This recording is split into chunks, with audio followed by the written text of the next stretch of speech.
And we turn our attention to the state of Maharashtra now. Once again in the news for the rise in COVID cases that we are looking at. Now, the Mumbai Civic Body has said that, and they've warned, the state itself has warned that they're going to take a decision on stricter curbs from February 22nd. For now, in certain parts of Mumbai itself, notices have gone to the societies, to the residential complexes to ensure that norms are followed because cases are on the rise. Now, this all comes a day after Chief Minister Uddhav Thackeray held a meeting to review this situation. Now, why is it that we're talking about it at a time when the rest of the country is actually feeling like as if COVID is gone? Between low cases and a vaccination drive on, not too many of us are even talking about it. But take a look at the cases being reported from the state of Maharashtra. And take a look at how there has been a rise in even districts outside of Mumbai. So the concerned areas are actually now coming in from various other districts of Maharashtra. It has now become a larger problem. By the way, between Maharashtra and Kerala, these two states account for over 70% of the cases coming in right now in our country, which is why the attention is in these two states. Now, what could possibly be the reasons for this rise? Well, the fact that COVID protocols of social distancing or wearing a mask are not being followed, although one would say that this happens pretty much in every state right now. But in cities like Mumbai, there has been an increase in travel and crowding with the local train services starting. Markets, pubs, bars, gyms, theatres, they've all opened up. There's a lot of domestic travel which is also taking place. And one interesting point is the lower testing that we've seen, but the state now says they're going to increase it. Now, while experts are looking into why Kerala and Maharashtra seems to be suffering more than the other states, we need to talk about what do we do next. So let's say good evening to Shweta, Shalini, spokesperson of the BJP, Clyde Crasto of the NCP, Dr. Om Srivastava, Director for Infectious Diseases at Caseload Hospital and Research Center, joining us right now. Dr. Srivastava, I want to start off with you. Are there any specific insights as to why Maharashtra seems to be, performing worse than the rest of the country? Well, yes, there are. There are a number of things that have been discussed and debated and are being looked at with some more detail right now. Although it would be a little bit premature to discuss them on a platform like this. But it's not going to be any one reason. It's not going to be any one singular reason. It's going to be a number of factors. It's going to be not just the travel and the train and people moving around. It's also going to be the super spreaders, people going into small gatherings, gatherings of 25, 30, 40 people, where we know that there are certain localities and certain parts of at least Mumbai and also in the interiors of Maharashtra, where these numbers are just beginning to, snowball. And that's probably where we are going to be needing a far bigger presence of public health. So it is being looked at very carefully. And hopefully we have something more concrete in the very foreseeable future, maybe in the next 2 or 3 days' time. Okay, let me also bring in Clyde at this point, Clyde, because many are wondering why is it specific to Maharashtra that we're facing this challenge, and only if we understand what's going on, perhaps will we be able to fix this problem quickly. Tanvi, if you look at the past couple of months, Maharashtra, the cases had drastically gone down. We were around 2,000, a little odd, plus than 2,000 cases. In Mumbai, it again went down drastically to about 300 and little plus. So in the last few days, yes, I see a lot of jump, but like you mentioned earlier, things have opened up, the local train opened up. I mean, that was what the want was there from the people, the local train need to open up. So I think these are a lot of factors, and also a lot of international flights again had started coming into Mumbai city. People have the base here in Mumbai, so that's where they go out from. So I think, thankfully, there's not too much of politicization right now at this moment. Once the cases rise, I don't know what's going to happen about it.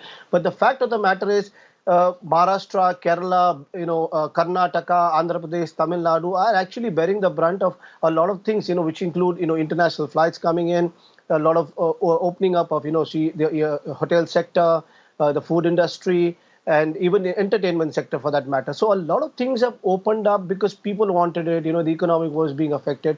So I think Mumbai has borne the brunt of all these things, and Maharashtra. Then there was a lot of Gram Panchayat elections that came on, a large turnout there. So I think a lot of these factors. But if you look at it from January to February, a week ago from what we are talking today, there was a lot of control over this. And there have been strict measures also have been taken. I mean, you walk out of on a street in Mumbai and you're not wearing a mask, you're going to be fined. So these are strict measures that have been taken. Yes, there have been a little lackadaisical attitude from certain sections of the people, which they're not following the norms. But yes, these things do happen. We can't keep blaming everybody. But right now, the government is very alert. They're taking all the necessary action in the next few days, coming days. There'll be stricter, guidelines that will come up. So I think we are looking at it positively. Yes, there's a cause for concern, but not to panic yet. No, not to panic, but yes, it is a cause for concern. And if we don't react right now, and if we don't get, bring up our guard again and start following rules and regulations again, and I just mean social distancing and wearing a mask and being a little more hygienic, then it could become a problem, Shweta, Shalini, and it will be a problem then for everybody in the state. Yes, Tanvi, but before I answer this question, I think I would want to answer the earlier question that you asked the two gentlemen.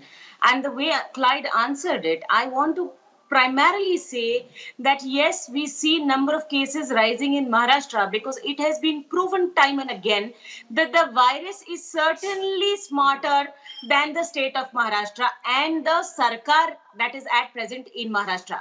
So let's understand why. Because even today, look at what Clyde just said. They are still blaming the citizens. You heard the Chief Minister talk. The Chief Minister actually warned the citizens, saying that the state will have to go through a lockdown. And trust me, with Clyde saying that we have been fining people, the number of people, we stay in Mumbai, the number of people without masks and not following the COVID protocols, I'm sure I need to file an RTI to find out how much fine was collected at all. Because let's just understand, couple of things has been very, very clear. One of the things is the number of passengers coming in from flights from Dubai and places like Kashmir are the people who have been tourists and are carrying these viruses. The number of patients which are increasing, the caseload has been the highest in Maharashtra ever since. The number of maximum number of fatalities has been in Maharashtra, and it is primarily because of the attitude of the government. Well, why can't they have mobile testing vans? Why can't they increase the number of testings? The government has itself come ahead and said, yes, this is our mistake. We need to now increase the testing. When we are going to see the fatality exactly at the same rate as we saw earlier? Why can't we have incognito officers? Why can't they just catch hold and fine like Delhi is fining today? You have a non-BJP government there itself, and I'm yet saying that yes, Delhi is fining. But where are you finding? How much have you collected? Okay. It's not easy. You said that the people wanted local trains, but then what do you mean? And your government comes in, your chief minister comes in to say that we will have to have another lockdown. No, you need to have good governance. You need to have good practices. Okay. So let me just add, some information here for our viewers to understand. Clyde, I am coming to you. Just give me 30 seconds. Mumbai, Pune and the surrounding areas along with the Vidarbha region have actually contributed the maximum to this surge. So unlike what we saw in the past where it was largely limited to the MMR region and Pune and maybe a little bit in Nasik and Nagpur, it's now other parts, especially cities like Amravati, where we are seeing a surge in cases. Marriages. Now, it's marriages.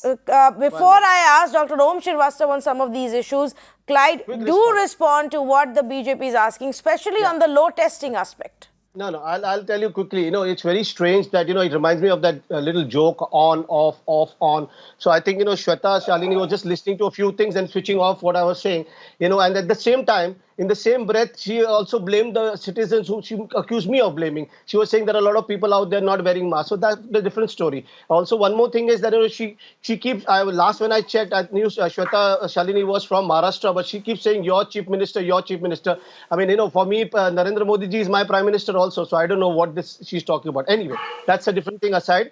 The point here is, the fact of the matter is, testing has been, hiked up. We are doing a lot of testing.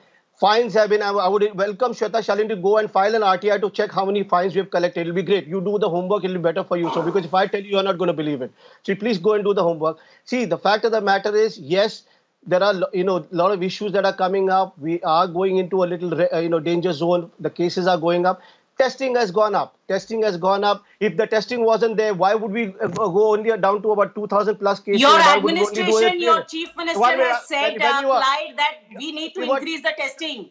You have said it, your government has said it on record. This is not your debate, Tanvi. Please understand, the here. testing is the lowest. Okay. Shweta, Shalini, let him finish his point. We will bring up the point, data about testing in just a bit. Yeah, Clyde. It is not my administration and not my chief minister. It's the administration of the people of Maharashtra. It's the chief minister of Maharashtra. Please get that into your head. I know that you don't believe in all these things, but this is a democracy. Once an elected representative comes, he becomes a representative of the whole of the constituency and the whole of the state that he's representing. So let's get into that. Yes, there is our responsibility. Yes, we are doing things. The cases had gone down to around 2,000 cases, had gone down to nearly 300 in Mumbai. It went down. Yes, things have opened up. If you are blinded to things being opened up, I cannot help you. If you are blinded up to things, people being fined for not wearing masks, I cannot help you with that. And yes, a lot of things have been done. Please throw in numbers. Clyde, please throw in numbers. Show data. Data does not lie. You want me to continue on this debate? Because I come to your debates where there is a lot of discipline and decency in your debates. You want me to continue? Because I'll stop talking. I will not interject. Go ahead. Finish your point. Yeah, so please moderate. And your debates are really good and disciplined. Okay? Yeah, so the fact of the matter is, if things are going, it's right out there in the public domain. Nothing is hidden. Tests have gone up.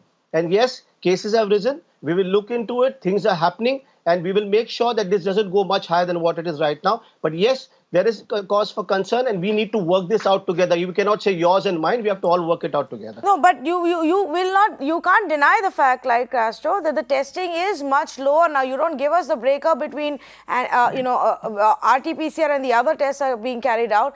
But the testing has gone down. I'll send you details, Tanvi. I'll send you more details. I will send it to you. All the details. You want it, I'll send it to you. If you're saying you're going to ramp up the testing today, which means that at some point we did lower the bar. Now, why would that be? No, that is out there in the public domain. It's not me telling you. You just said it right in the beginning. Of course I am. I'm asking you, why is it? No, there are certain testing protocols that are being followed. Cases have gone down. People are going out testing. There are these things happen. You know how it works. So sometimes the testing goes low because people have not come out more and done the testing. There are no less cases. So less testing happens. More cases come up. More testing comes up. So that's how it works. Okay. We are not denying anything. Who's here to deny? Nobody is denying or hiding anything. So what do we do next? Okay, Dr. Om Srivastava, what do we do next? That's the key question here. Testing has to be increased. People must wear masks, but there's only so much you can say for people to follow. Do we bring back some of the stricter rules about implementation, start fining people? Obviously nobody wants a lockdown again. No, I don't think there is a role for a lockdown. I don't think so, unless it comes to a point where nobody is prepared to listen as to what is in their best interest for their own health. If that situation is upon us, then that's another story. But I don't think there's a role for a lockdown. There may be a role for a partial regional kind of a 7-day period only to break the cycle of the virus transmission. But that will happen only if the numbers keep climbing from here. That is one. What can be done from here? Well, there are two things. One is that, everybody has been informed and told about the importance of masking and washing your hands and social distancing. Fining, look, I'm not a huge fan. I'm not a great deal a favor of fining a lot of people.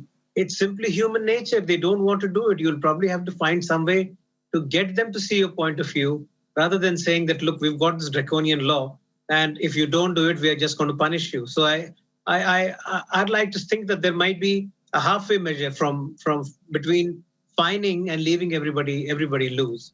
The thing that probably is going to work the best is, you ramp up the total amount of vaccine that's available. You increase the total number of vaccine that can be given to people, because that is with the vaccine data that has come forward so far in India and out of India. The numbers are very good. People seem to be accepting the vaccine. The vaccine appears to be effective. And that I see no reason not to ask those vaccines that have got their emergency approval from DCGI in Delhi, to ask them to increase the number by 10 times and allow another 2 or 3 players to come into the market make it commercially available.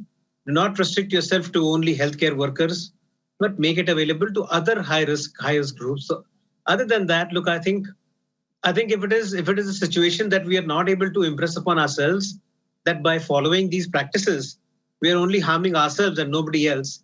I'm not sure that any amount of draconian stringent laws are going to be helping the cause. Okay, so let's talk about this, because vaccination has been the other key part that we keep talking about, and the fact that there are so many vaccines, who have applied 2 vaccines, they've got the approval, thousands of doses already ready, waiting there. The vaccine manufacturers themselves have been saying it repeatedly. Clyde, has the state made a request to the central government to ramp up the process? Do you have a plan in place of additional vaccine centers and staff members to make the request that let's open it up to more people? That's the only solution. That's all in place. It's going as planned and in unison with the central government. The central government and the state government are working together. As of last, and usually don't read out the data, but I wanted to read out this data for you. As of last, today that I checked, 7,41,370 healthcare workers and frontline workers have been vaccinated, and the second dose also has started. So we are working with the central government on this, and the plans are in place. And as the days go by, the vaccination process keeps going up, and that's how we're going to work. And we're working with the central government, so there's no issue on that one at all. We have to look at the people in general. It's not my party, your party, my CM, your CM, my prime minister, your prime, nothing of that sort. We got to work on this together. From the time that I've been doing debates on your channel, from the lockdown period started and the COVID scenario started, I've been maintaining this, and my party has been maintaining this, that we have to work on this together. We have to work for the people together. There's no politicization of this pandemic at all. We have to work together, and we are working together. There are times when we were upset with certain things from the center. Center was upset with us. We worked together. I don't know that the center and the state have been working together. I don't know why certain spokespersons suddenly come and start saying this is separate, that is separate. No, we are working together, and we will work together till this pandemic is over. Then we can start fighting politically again. No, but let me tell you, let me give you some instances before I get Shweta, Shalini to come in. Let me give you some instances. Even when the latest round of vaccination was being tracked by us, there was few centers where there was a problem in terms of the app or several other problems. People who had turned up weren't getting vaccinated. Some of them went back, and these were the guys who had come for their second dose. We have reports not just from Maharashtra, but Tamil Nadu and other states where vaccines are going waste because not enough people are turning up. Now, we're moving at a very slow pace. So my question to you, Clyde, again, is why are state governments not pushing the center to make the process faster? We have the vaccines. They're right here in Pune. We are exporting it to the whole world, not giving it to our own guys.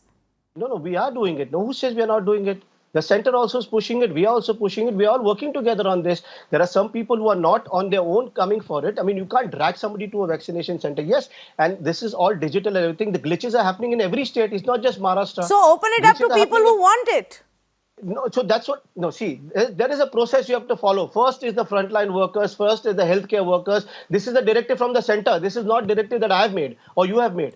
This is a directive that we are following protocols from the center that is coming, and everybody is working together on it. The healthcare workers, frontline workers have to be the first one to be vaccinated because they're right there on the field. Well, if you look around, many people have now begun to say this, and I think state governments, political parties, and the central government, most importantly, needs to take cognizance of the fact that people are now asking this question. Less than 1 crore vaccinated over a month later since the drive began. Why are we not opening up to the next round at least, even if you don't want to put it in open market, Shweta, Shalini? See, Tanvi, there are two parts of this question. One is, yes, are the vaccines available? You rightly said exactly right. In Maharashtra, in Pune, there are vaccines available. In fact, with the two companies, Bharat Biotech and Serum, we have about 2.65 lakh doses per month vaccines which are available. Now, the second question is, and also a data point here is, we basically administer about 17 crore kids per year for polio drops. So can we do it? Yes, we can do it. But then again, as Clyde has been saying it, and I want to remind him, yes, he's not my chief minister because I didn't choose him. And how the government was made, he knows it better than I do, and the entire people of Maharashtra also know it, but I don't want to get there. To answer your question, there are two parts of why the process is so slow. One, I personally feel, and of course it is again a matter of implementation, which is with the state government. And yes, most of the state governments, including that of Maharashtra, are doing a very fine job together with the central government to actually inoculation in the entire inoculation drive. But then one of the things that I personally feel is we need to have private players involved here so that implementation gets easier and faster. Correct. Second, as So you who will do rightly that? said, there needs to be a policy for people to come forward and apart from the prioritization, also create a channel for people who want it to get the vaccine, which again I feel center will take a decision very soon, and a lot of people, ICMR is actually thinking about it. Last but not the least, which again is an implementation problem, is the huge amount of misinformation and this WhatsApp overload, information overload that happens. That is something that we need to stop, and this is where the implementation agencies come into play, and that is where the state government has to come forward and take a stand and ensure that implementation glitches go away. And this is where I think we can actually work together, which we are, but we can always better it. I hardly see any state or central government campaigns against misinformation unless you go to the website or you think that a ringtone or a caller tune is going to do the work. So I would say nobody seems to be focusing on that at all, Clyde. Well, you know what, tell you, misinformation is the WhatsApp university that probably Shweta, Shalini is referring to. I mean, I don't think anybody should refer to the WhatsApp university. Go to the official verified government sites and you'll get all the information there. If you're going to, rely on WhatsApp, then I can't say anything to anybody who's relying on WhatsApp. The fact of the matter is, if there is any misinformation, there's PIB Maharashtra, okay? There's PIB India, the fact check is there. Everything is there, right? Officially, from the central government to the state government, everything is there on Twitter, Facebook. They have the official website where you can go to refer, and all the fake news, fact check, everything appears there. So, I rely on that. I don't rely on WhatsApp. So, I think anybody relying on WhatsApp, I can't do much about that. And all this is there. And let me tell you that the central government, if you're talking about, the inoculation drive has to, kind of speed up or whatever you want to do, the central government also has to look into it, and they are looking into it. So I'm happy actually for maybe it was a slip of tongue, but the BJP spokesman just said, the Maharashtra government is doing a fine job. Thank you very much for saying that. But right now, the center and the state are working on it. And no, let's work together. So my point actually was to really go beyond putting out information on the website, and I think our governments know this, and we've done so many campaigns from the 80s and the 90s which was about spreading awareness and launching campaigns, ad campaigns and marketing campaigns, and taking it to the last mile of ensuring that people understand what the pitfalls are, if there are any, and get rid of the vaccine hesitancy. But all of that comes later, because right now we're not even making it available to everybody. It's just only to one segment of people. So there is a lot of information out there, Tanvi. All the verified sites, whether it is on social media, whether it's the central government or state government. Yes, that's what I'm saying, Clyde. You are asking. All there. Yes, you are asking people to go to the websites and see. That's not called a marketing campaign. That's just information on your website, hoping that people will log on to the internet and check it out. Government campaigns need to take the information to the people. I'm sorry. This is the basic. You take the information to people. 1 minute. Can I tell you the information I was mentioning right from social media to the information that has been provided to people, everything. I didn't just say that social media only. Everything. It's out there in your face. You have seen it. I have seen. You walk out of your studio, you will see the advertisement board. Everything is there. Everything, precautions, measures, wear a mask, maintain social distance, all that, everything, all the precautionary measures, whether it's inoculation of the healthcare workers or the frontline workers or maintaining your own personal hygiene, everything is right in your face. You walk out of the studio, you don't tell me you've not seen it. I'm sure you've seen it. I'm talking about the vaccines, Clyde. I'm not talking about giving us information about COVID. Unless somebody was living in a well, obviously they know about wearing a mask and following social distancing. The vaccine information is where every day, I don't know if you've seen the programs, every time we've done a program, we've been flooded with phone calls with queries about the vaccines. Now, if parties want to believe that they've already done a great job, that's fine. It's out there in your face. You've seen it. Your channel has been playing it. It's there Okay, for you everyone. can continue to live in denial if you think you've already done No, a great I'm not job of denying. taking the information You can to the continue to live people. in denial, Tanvi, I'm running out of time. because So you're I not have a seeing it last because your question for channel is Dr. very Om good. Shrivastava. Start looking at your channels also. Your channel also has been showing all these drives. So I think you should look at it also. It's out there in everybody to see. I think you should also look at it. And if you say I haven't seen it, well, it's your choice. You can say what it's it's your Dr. prerogative. Shrivastava, what do we need to do next in terms of the vaccination drive itself, the public-private partnership? At what point does it come in? We're still thinking and discussing about it. I think that the time for discussion is over. I think we've got with the population burden of what we have, we'll probably take at least 10 years, if not more, at this rate to inoculate all the people who are at high risk. So I think that it has to be broken down into smaller segments, into private players, into other vaccine producers, and started off on a war footing, because that would be the one way to ensure that, see, this we already know that there are new strains. There are 3 new strains from 3 new countries. In all of these countries, the biggest strains, the biggest number of people who are affected are showing changes at the genomic structure. Now that is, I would say that that's something that needs to be followed very carefully, because it may not be lethal at this time, but it certainly has the potential to be lethal. And so what are you going to do? Are we just going to keep giving whatever cocktails of medications were being given earlier? Well, I don't think so. I think you will need to look at what best can be given, and that would be the vaccine. I think the vaccine program needs to be made far more effective, far more effective. And I think that public-private partnership, ownership of small districts for taking responsibility of giving vaccination should be given to smaller number of people, Right. and that they should dispense their responsibility as soon as possible. All right. Completely out of time. Thank you so much to all of the panelists for joining us on this conversation. And I cannot emphasize on this enough, but I completely agree with what Dr. Om Shrivastava is saying, and largely because I've had so many conversations with the experts on the vaccination drive that we need to step up on it. The time for testing the waters, the time for taking it slow and learning your lessons and fixing the problems is done. For a month, we've done that. For a month, we've observed. If we are sure of our vaccines and our vaccination plan, then we need to step it up. Why are we still waiting to actually decide when we should at least open it up to people above the age of 50? Where is the categorization for comorbidities? Where is the categorization for the order of priority? When are we going to start planning the next stage? It must be done now. We cannot wait for to have another wave of COVID cases, whether it's in one state or in 2 states or even in the rest of the country. It's just not acceptable. When you have the solution with you, you must go all out and ensure that as many people are vaccinated as soon as possible. Thank you so much for joining us on this conversation.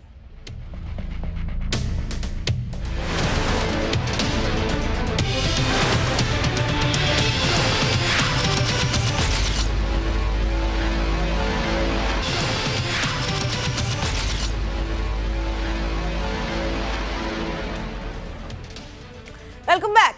In what is being pitched as a revolutionary step for the country, the union government announced changes to our country's mapping policy. Now, with these new changes, we're told that more Indians and companies can access satellite imagery and design maps, and the process to do this will be made a lot more simpler. In fact, the Prime Minister himself spoke about it, and he claimed that the move will create a tremendous opportunity for our country's own startups, the tech companies, even those in the service sector.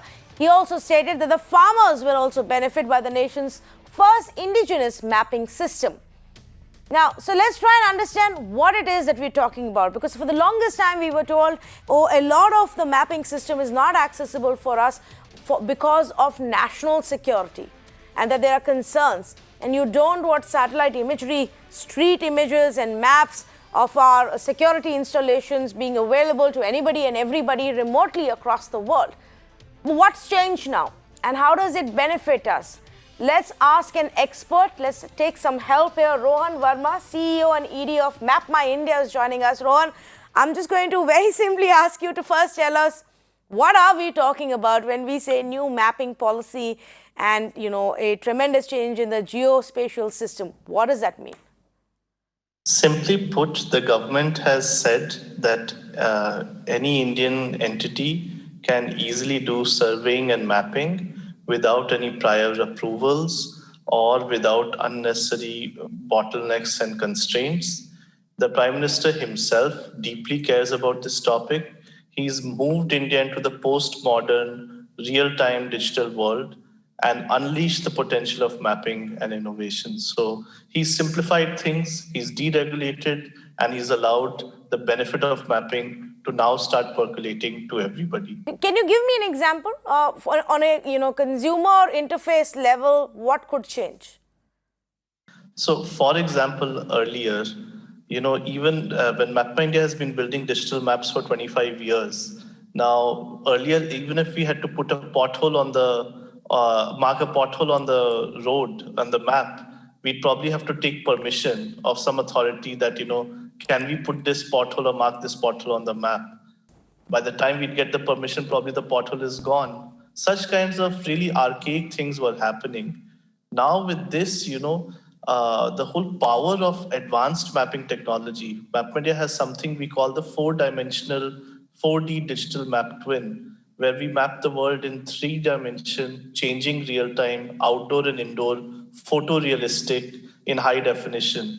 Such kinds of advanced technologies will be very useful for autonomous vehicles, for city and country-wise simulations, for even making life for consumers easier. That means the delivery to the 3rd floor flat in a building inside a campus will be made efficient. So, as well as farmers can benefit from crop maps and nearby mandis, and the logistics will become easier. So the applications are immense, and all of this will open up due to this deregulation. Well, that's very interesting, and thank you for taking the time out and helping us understand what it is that we're talking about.